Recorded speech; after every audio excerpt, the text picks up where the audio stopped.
रात के सन्नाटे में कुछ कहानियाँ सिर्फ सुनने के लिए नहीं बल्कि महसूस करने के लिए होती हैं। स्वागत है आप सभी का डीडी हॉरर बाइट्स पर, जहां हर लफ्ज़ के साथ डर आपका इंतज़ार कर रहा है। क्या आप तैयार हैं? तो चलिए शुरू करते हैं।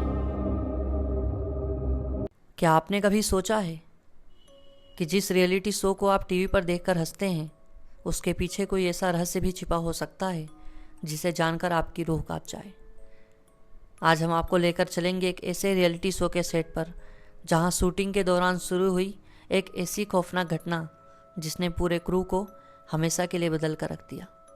इस कहानी की शुरुआत होती है मुंबई के एक पुराने स्टूडियो से। यहाँ पर एक नया रियलिटी शो शूट हो रहा था, अपना टैलेंट दिखाओ। एक टैलेंट शो जहाँ हर हफ्ते देश भर से लोग ऑडिशन देने आते। इस स्टूडियो की इमारत 80 साल पुरानी थी और कई अफवाहें भी थी कि यहाँ पहले एक थिएटर जलकर राख हो गया था जिसमें कई लोगों की मौत भी हो चुकी थी। लेकिन शूटिंग टीम इन बातों को बकवास मानती थी। तीसरे एपिसोड की शूटिंग चल रही थी। शो के डायरेक्टर राहुल मेहरा और होस्ट अनुष्का बहुत प्रोफेशनल थे, लेकिन उस दिन कुछ अजीब हुआ। जब एक कंटेस्टेंट स्टेज पर परफॉर्म करने आया तो अचानक सारे कैमरे ऑटोमेटिकली बंद हो गए। लाइट्स फ्लिकर करने लगी और कंट्रोल रूम में बैठे लोग चिल्लाने लगे, हम कुछ भी कंट्रोल नहीं कर पा रहे। और जैसे ही कैमरा ऑन हुआ, पर्दे पर दिखा उस कंटेस्टेंट के पीछे कोई खड़ा था, काली परछाई, बिना चेहरा और सिर झुका हुआ। जिस कंटेस्टेंट ने परफॉर्म किया था उसका नाम था सुमित।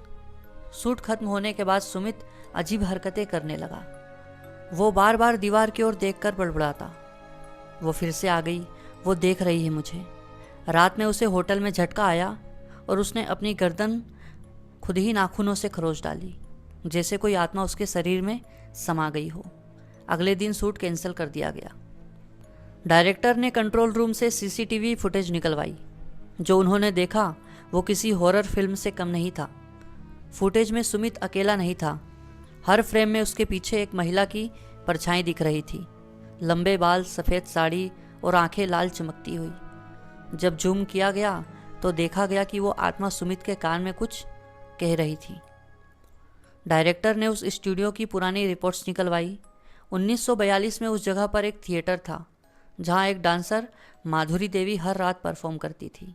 एक दिन दर्शकों में से किसी ने उस पर हमला किया और गुस्से में स्टेज को आग लगा दी।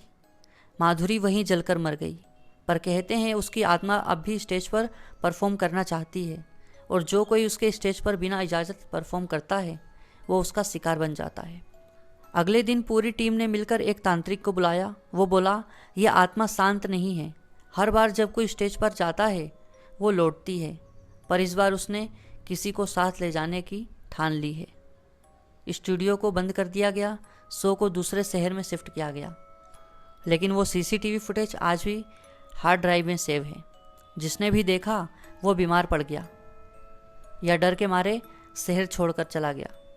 तो दोस्तों, अगर आप भी किसी पुराने थिएटर या स्टूडियो में जाएं और महसूस करें कि कोई आपके पीछे खड़ा है तो पीछे मुड़कर मत देखना, क्योंकि हो सकता है वो परफॉर्म करने लौटी हो आखिरी बार। क्या आप इस कहानी पर यकीन करते हैं? क्या कभी आपने किसी आत्मा की मौजूदगी महसूस की है? कमेंट में बताएं और चैनल को सब्सक्राइब करना ना भूलें। धन्यवाद।